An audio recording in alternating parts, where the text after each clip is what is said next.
Olá, meu querido irmão, minha querida irmã. Eu desejo que a paz do Senhor Jesus venha sobre a sua vida agora e sobre a sua família hoje e sempre. Amém? Eu sou o pastor Antônio Júnior e olha, irmãos, eu estou muito feliz por estar aqui novamente com vocês. Eu tenho visto o que Deus está fazendo através dessas orações e eu tenho certeza que hoje será um divisor de águas na sua vida. Talvez você já tenha acompanhado aqui a oração da manhã, a oração da noite, a oração que eu tenho feito à tarde também, mas você ainda precisa daquela transformação, daquela mudança radical, sabe?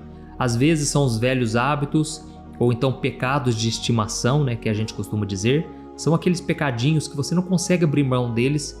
Hoje eu vou te ajudar nesse processo, eu vou te mostrar o que você deve fazer e como a sua vida vai mudar radicalmente a partir de hoje para melhor, amém? Quando você toma uma decisão de dar um passo em direção a Deus, Deus também dá um passo em direção a você.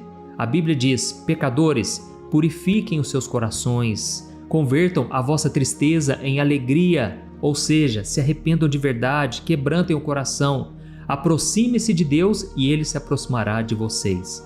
Essa é a promessa de Deus que está na Bíblia. Então, nós vamos nos aproximar um pouco mais de Deus hoje. Eu vou te mostrar o quanto isso toca o coração de Deus, tá certo? Antes de começar, irmãos, eu só peço para você se inscrever no meu canal. Tem muitas pessoas que têm me acompanhado e ainda não se inscreveram. É muito rapidinho, não paga nada. Clique aqui embaixo no botão inscrever-se, ative o sininho da notificação que vai aparecer aí do lado e selecione a opção todas para você não perder nenhum vídeo que eu colocar, tá certo? Eu confesso a vocês que eu já estou há mais de 10 anos, irmãos, evangelizando na internet. Foi um chamado que Deus me deu, mas eu me sinto como se fosse no primeiro dia. Graças a Deus por isso, porque é o Senhor quem tem renovado as minhas forças e eu sei que você também vai acontecer a mesma coisa. À medida que você buscar mais e mais a Deus, Ele vai renovar as suas forças. E a palavra de Deus diz no livro de Isaías: até os jovens se cansam e se fadigam, mas aqueles que esperam no Senhor renovarão as suas forças e subirão com asas como de águia. Amém? Então, é isso que Deus vai fazer na sua vida, vai ser um renovo a cada dia. Deus vai te prosperar, vai te alimentar, vai te fortalecer. Louvado seja o nome do Senhor. Eu quero agradecer também você que tem compartilhado. Você não sabe o quanto isso significa no mundo espiritual. Quando você envia uma palavra, que não é uma palavra do homem, mas é a palavra de Deus. Você está plantando essa semente em vários corações. E aí cabe a Deus saber qual semente vai frutificar. Deus conhece o coração das pessoas, mas o seu papel é lançar as sementes. Inclusive a Bíblia diz que Deus é aquele que coloca sementes nas nossas mãos. Ou seja, Deus coloca na nossa mão a responsabilidade de evangelizar, de pregar o evangelho. E você, quando compartilha, está fazendo isso. Amém? Glória a Deus. Irmãos, eu quero ler com vocês uma passagem que está lá em Atos 2, versículo 36 ao 38, que fala sobre a festa de Pentecostes, que é uma festa onde se reuniam pessoas de várias localidades do mundo e todos se reuniam em Jerusalém. Só que desta vez o Espírito Santo desceu sobre os discípulos e houve ali uma unidade, porque lá na Torre de Babel, lembra da Torre de Babel, lá no Antigo Testamento, quando aqueles homens eles se reuniram para tentar chegar ao céu através de uma torre, Deus ele confundiu a língua daquelas pessoas. E aquelas pessoas, para não conviverem juntas, elas tiveram que se espalhar, porque na hora cada um falou uma língua diferente. E aí elas não estavam entendendo e cada um foi se espalhando pelo mundo, porque essa era a ordem de Deus: multipliquem-se, sejam férteis e povoem a terra. E o homem não, ele queria se ajuntar tudo naquela torre. Depois eu posso fazer um vídeo explicando mais sobre isso. Mas o que acontece? Lá em Pentecostes, nessa festa, Deus fez o oposto. Deus uniu as pessoas numa mesma língua. E aí o que aconteceu? Os discípulos começaram a falar cada um numa língua materna diferente. Ou seja, um falava numa língua egípcia, outro falava numa língua cananeia. Cada um falava numa língua diferente. E aí as pessoas que vieram para aquela festa de várias regiões começaram a entender cada um na sua língua. Por quê? Esse é o propósito de Deus. Quando a gente está na direção dele, sendo guiado pelo Espírito Santo, ali Deus traz unidade, Deus traz entendimento, luz, clareza. Amém? E aí então o que aconteceu? As pessoas que chegaram na festa, elas ficaram admiradas. Por quê? Os discípulos, que não eram apenas os 12, mas eram cerca de 120 pessoas, aquelas pessoas de repente começaram a falar das grandezas de Deus na língua de cada povo. E então as pessoas começaram a pensar, gente, mas esses discípulos, eles não eram pessoas analfabetas? Não eram pessoas sem conhecimento, sem cultura? Como é que eles estão falando desse jeito, coisas maravilhosas a respeito de Deus? Isso porque, irmãos, foi um mover espiritual. Aquelas línguas não vieram das pessoas. A Bíblia diz que as línguas eram como de fogo, que vieram sobre a cabeça deles e eles começaram a falar palavras que eles não estavam entendendo, mas os outros estavam, entendeu? Outros chegaram a dizer, não, eles estão bêbados. Só pode estar bêbado, o que está acontecendo? E aí, irmãos, o apóstolo Pedro, que antes ele tinha negado Jesus 3 vezes, lembra? O apóstolo Pedro, que antes era covarde, ele chegou a dizer, eu nunca ouvi falar desse Cristo, eu nem sei quem ele é, porque ele estava com medo de ser perseguido. Só que agora, com o Espírito Santo, ele estava ousado como leão. E aí então, eu ia falar que ele pegou o microfone, né? Não pegou o microfone, porque não tinha isso na época. Mas ele simplesmente começou a pregar com muita ousadia, de forma que todo mundo ouviu a mensagem. E eu vou ler para você um pequeno pedaço da pregação de Pedro. Olha o que ele disse, Atos 2, 36 ao 38. Olha o que ele disse. Vocês todos em Israel saibam que esse Jesus, a quem vocês crucificaram, Deus o fez Senhor e Cristo. E então, essas palavras tocaram o coração das pessoas. Essas palavras partiram o coração daqueles que ouviam. E eles perguntaram a Pedro e aos outros apóstolos, irmãos, o que nós devemos fazer então? Pedro respondeu, vocês devem se arrepender para o perdão de seus pecados e cada um deve ser batizado em nome de Jesus Cristo. Então, vocês receberão a dádiva do Espírito Santo. Amém? Irmãos, como eu disse para vocês, naquele momento Pedro ficou ousado, cheio do Espírito Santo, e ele disse uma mensagem muito forte. Ele falou assim para os judeus, olha, vocês crucificaram esse Jesus, só que Deus o fez Senhor e Cristo. Agora ele está ressuscitado. Agora Jesus está vivo, porque a morte não pôde detê-lo. Irmãos, naquela hora, essa palavra tocou muito forte neles. A verdade confrontou eles e eles se desesperaram. Irmãos, o que a gente tem que fazer então? Começaram a perguntar para os apóstolos, o que a gente faz?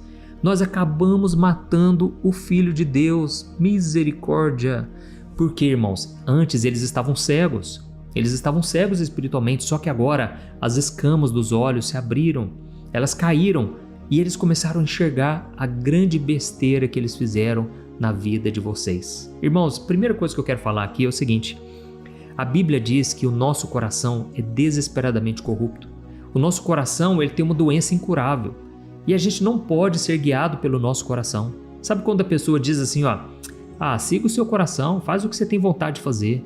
Irmãos, esse é um perigo, porque o nosso coração não é um meio confiável para a gente tomar decisões, entendeu? Nós precisamos entender a Bíblia, conhecê-la e seguir o que a Bíblia diz. Precisamos também orar, pedir conselhos de pessoas que ouvem a Deus, pessoas que são abençoadas, porque senão a gente faz escolhas erradas.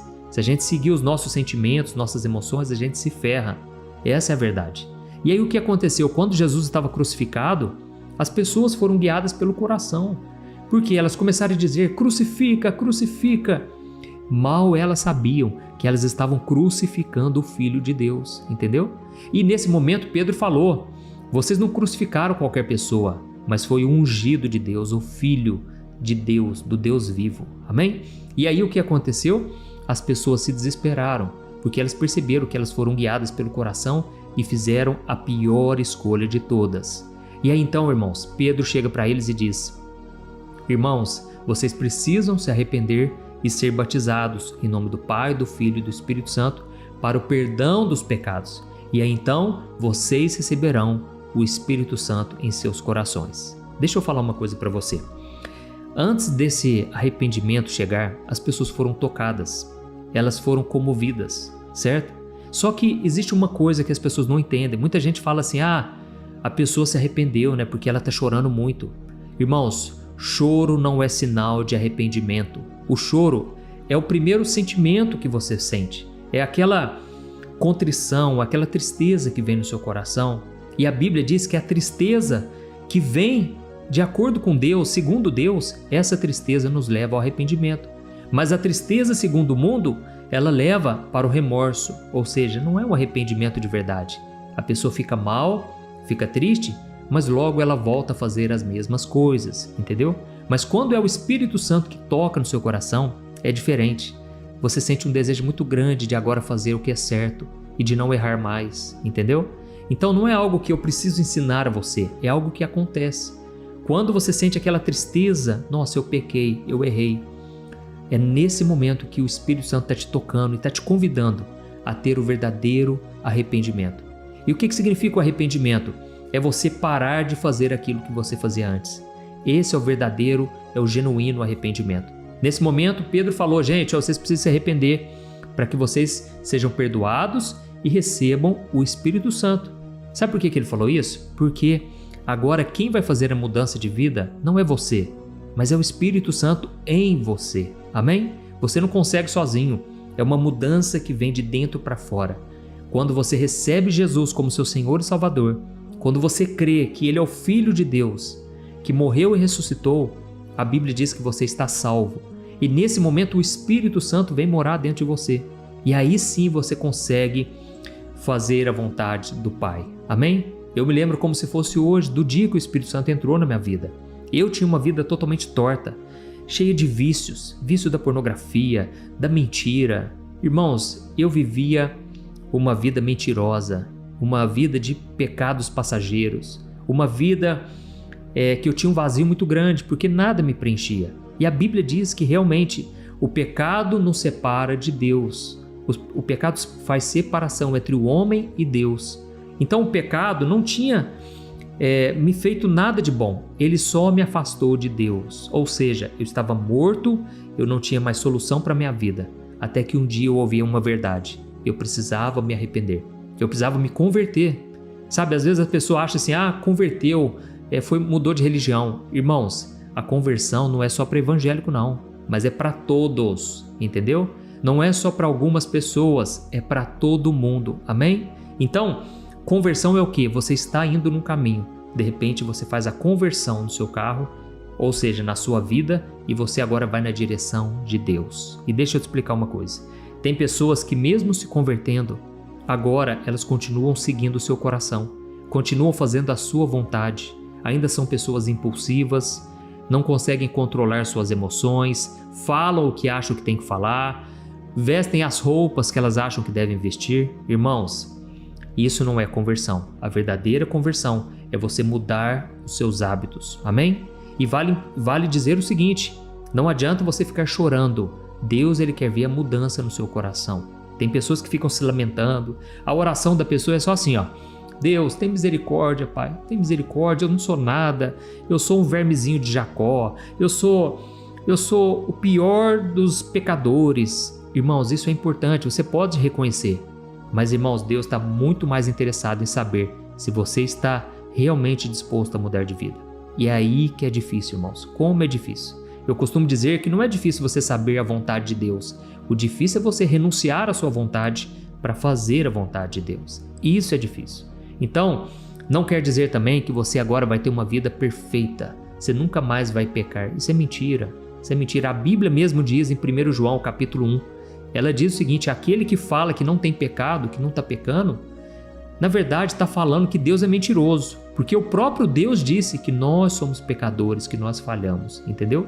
Mas, lá no versículo 9 diz, se nós confessarmos nossos pecados, Ele é fiel e justo para nos perdoar e para nos purificar de toda maldade, toda injustiça. Ou seja, Deus não apenas nos perdoa quando a gente confessa, mas Ele também nos purifica da maldade, da malícia, porque o pecado ele torna o nosso coração feio, irmãos. O pecado ele suja o nosso coração, mas quando o sangue de Jesus te perdoa, te purifica, aí você tem de novo uma chance para recomeçar. Amém? Irmãos, a vida cristã é feita de recomeço. Todo dia você tem que recomeçar. Todo dia você tem que se arrepender. Isso é algo que você vai carregar para a sua vida. Essa tristeza que vem pelo pecado, ela vai te acompanhar. Não tem como você fugir dela, porque é o Espírito Santo te convencendo. Sabe, as pessoas dizem assim, o Espírito Santo está me incomodando muito. Irmãos, o Espírito Santo ele não incomoda, ele te convence, tá certo? Incomodar é no sentido negativo. Enxergue por essa maneira. Na verdade, o Espírito Santo é como se ele pegasse na sua mão e falasse: anda comigo, não vai nesse caminho não, esse caminho vai te levar para o buraco, vai te levar para a destruição, não faz isso não, entendeu? Então o Espírito Santo ele vai te convencendo. Quando você sabe que aquilo é errado, ele vai te convencer. E aí você tem que simplesmente dizer sim para ele. Amém? A Bíblia diz: se hoje você ouvir a voz do Espírito Santo, não endureça o seu coração. E aí, o último detalhe, irmãos, antes da gente já orar, né? Nós já vamos fazer uma oração aqui. O apóstolo Pedro falou: irmãos, vocês precisam se arrepender e se batizar. Agora eu quero falar algo muito importante. Irmãos, todos nós precisamos nos batizar. Se você já se arrependeu dos seus pecados, creu em Jesus como seu Salvador, agora é hora de se batizar. E talvez você pense: pastor, mas eu tenho tanta coisa para melhorar. Meu irmão, você vai morrer e ainda vai ter coisa para melhorar. Você vai chegar nos 100 anos, pode chegar até 120, 200 anos, vai ter coisa para melhorar, irmãos. Nós estamos ainda nesse corpo de pecado. E é por isso que Deus não vai nos salvar por causa da nossa perfeição. Não. Perfeito é Jesus, irmãos. Deus vai nos salvar porque Ele fez uma aliança com Jesus. E agora Jesus é o nosso advogado. Entendeu? É Jesus entrando na sua frente. Não é você que tem que mostrar para Deus sua perfeição. Você tem que mostrar para Deus que você está em Cristo. Deus, eu não confio em mim mesmo. Eu confio no que Jesus fez por mim. Deus, eu não cheguei aqui no céu para dizer que eu sou bom. Não. Senhor, eu estou aqui diante de Ti para dizer que Jesus é bom. E Ele é o meu Salvador, Ele é o meu intercessor, Ele é o meu advogado. Amém? E aí então Deus vai falar: seja bem-vindo, meu filho, pode entrar. Porque eu não estou vendo culpa em você. Eu não estou vendo nenhuma sujeira em você. Eu não estou vendo nenhum pecado em você. Porque tudo isso caiu sobre Jesus Cristo, lá na cruz do Calvário. Amém? E aí então agora você pode ter livre acesso a Deus. E a boa notícia é que você não precisa esperar chegar lá no céu para que você tenha acesso a Deus. Não, você pode ter esse acesso hoje. E é aí que muda tudo, irmãos. Porque olha, quando Jesus entrou na minha vida, tudo mudou. A alegria começou a vir sobre o meu coração, a paz. É lógico, existe ainda a batalha entre o bem e o mal. Existe a batalha da carne contra o espírito. Eu vou enfrentar essa batalha até o último dia, mas, irmãos, com toda a certeza do mundo, hoje eu posso dizer que eu tenho paz de verdade. Irmãos, eu me batizei, se eu não me engano, uns 6 meses depois que eu já tinha me convertido. E a pergunta que o pastor naquele dia me fez foi a seguinte: o que te impede de ser batizado? E eu falei para o pastor: uai, pastor, eu acho que nada me impede. Eu já acredito em Jesus, já recebi Ele como meu Salvador, já me arrependi dos meus pecados. E então, irmãos, nós marcamos para nos batizar no rio, lá perto da minha cidade, no dia seguinte. Foi maravilhoso. Irmãos, Jesus disse: nós devemos nos batizar. É uma ordenança, não é uma opção. Você não está fazendo isso para homens, mas você está fazendo isso para Deus. E isso no mundo espiritual tem um peso muito grande. É por isso que o inimigo não quer que você se batize, porque é como se você declarasse para o mundo inteiro saber, tanto o mundo visível quanto o invisível. Você está dizendo: eu morri para o mundo e agora eu renasci para Cristo. Eu morri e ressuscitei com Cristo, entendeu? Quando você mergulha na água, você está morrendo para si mesmo, para a sua antiga vida, para aquela vida que você tinha fora da vontade de Deus. E agora você ressurgiu com Cristo.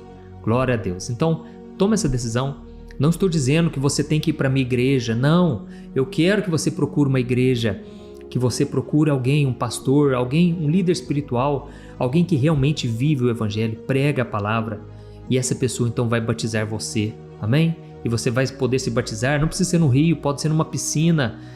O mais importante é você declarar publicamente que Jesus é o seu Senhor e Salvador, amém? Glória a Deus. Não deixe que o medo, a tradição, muitas vezes a tradição religiosa, talvez você pense assim: nossa, o que minha família vai pensar? Não vou fazer isso não. Irmãos, Jesus falou o seguinte: se você não amar Ele mais do que o seu pai, mais do que sua mãe, mais do que os seus irmãos, mais do que você mesmo, você não é digno dele. Então, é muito melhor você obedecer Jesus, fazer o que Ele está pedindo, do que você seguir os impulsos, os desejos do seu coração, tá certo? Glória a Deus. Deu para entender essa mensagem? Eu creio que Deus falou muito forte aqui com algumas pessoas que a partir de hoje vão decidir se batizar. E eu fico tão feliz com isso, irmãos, porque o reino de Deus, ele precisa avançar, precisa crescer. E Deus está contando com você, Deus quer te usar, amém? Glória a Deus. Eu vou ungir aqui as minhas mãos com o óleo da unção. E eu quero pedir que você abra o seu coração, lembrando, irmãos, isso aqui é simbólico, tá bom? O Espírito Santo, na verdade, ele já está na sua vida. Se você já tem Jesus, você não precisa de um novo batismo. Você não precisa ter medo ou dúvida se o Espírito Santo está com você ou não. Ele não vai sair da sua vida, entendeu? Ele veio para ficar com você até a consumação dos séculos. Foi a promessa de Jesus. Então você foi selado com o Espírito Santo. Mas isso aqui é uma maneira do Espírito Santo agir também, porque os discípulos ungiam as pessoas com óleo, representando o Espírito Santo, e muitos eram libertos, curados. Eu creio que Deus vai fazer isso com você agora. Glória a Deus. Feche os seus olhos então e vamos orar em nome de Jesus. Aleluia. Senhor, meu Deus e meu Pai, eu quero te agradecer por mais um momento de oração. Pai, muito obrigado, Senhor, porque o Senhor tem nos sustentado. Nós somos falhos, nós somos pecadores, mas a Tua palavra diz que o Senhor permanece fiel, porque o Senhor não pode negar a si mesmo. O Senhor fez uma aliança com Jesus, de que todo aquele que se chegar a Cristo e reconhecê-lo como Senhor e Salvador será salvo, não pelas suas obras, não pelos seus méritos, mas por aquilo que Jesus fez na cruz por nós. Jesus, nós te pedimos perdão pelos nossos pecados. Muitas vezes, Senhor, nós cobiçamos aquilo que não é nosso, nós cobiçamos o pecado. Muitas vezes nós desejamos tantas coisas, Pai, que não são do seu agrado. Oh, meu Pai, nos ajude, meu Pai, a sermos fiéis até o fim. Nós queremos te obedecer, fazer a tua vontade, Pai, e não a nossa. Nós já erramos demais na vida. Nós tropeçamos demais na nossa vida, fizemos escolhas erradas e agora estamos dispostos a fazer o que é certo. Ainda que doa, ainda que seja difícil, nós queremos andar no Espírito e não na carne. Pai, fortaleça mesmo essas pessoas que foram tocadas a se batizar. Ó Jesus, que muitas e muitas vidas procure uma igreja, procure um pastor, procure um líder espiritual para se batizar. Ó meu Deus, meu Pai, nós queremos cumprir esse mandamento de Jesus. Tem pessoas aqui, meu Pai, que se batizaram quando era bebê. Eu também fui batizado, mas naquela época nós não tínhamos consciência. E a Tua palavra diz que o batismo tem que ser feito com consciência, sabendo o motivo pelo qual nós estamos sendo batizados. Pai, por isso, dá força, dá coragem para essa pessoa até mesmo contar para sua família, para essa pessoa dizer para todo mundo que agora Jesus é o seu Senhor e Salvador. Aleluia. Pai, tira o orgulho desse marido, desse homem que muitas vezes ele não teve vergonha de praticar o pecado e agora também não vai ficar com vergonha de assumir que Jesus é o seu Senhor e Salvador. Dá forças também para essa mulher, para essa esposa, para essa filha, para esse filho. Dá uma força sobrenatural, Pai, uma coragem para que eles venham tomar a decisão certa. E nós rejeitamos agora toda voz do inimigo na nossa mente, todo convite do diabo para nós desistirmos dos teus caminhos, Senhor. Nós repreendemos em nome de Jesus, nós cancelamos todo ataque do inimigo contra nós. E nós tomamos posse, Jesus, de todas as tuas promessas, de toda sorte de bênção e também do Espírito Santo que nos foi dado gratuitamente.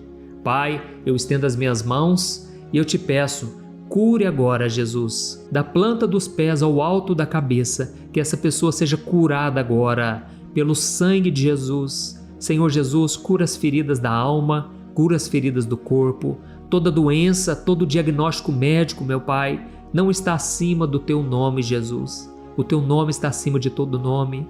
Por isso, Jesus, eu te peço, livra essa pessoa dessa aflição, enche esse coração com uma paz, uma fé sobrenatural, meu Deus. E desde já eu te agradeço porque o Senhor fez uma obra linda aqui. E eu te peço, Senhor, continua fazendo essa obra e que essa obra nunca venha acabar na vida dessa pessoa. Abençoa e nos dê a paz, a alegria e a proteção. Em nome de Jesus que eu oro e te agradeço. Amém. Glória a Deus. Aleluia.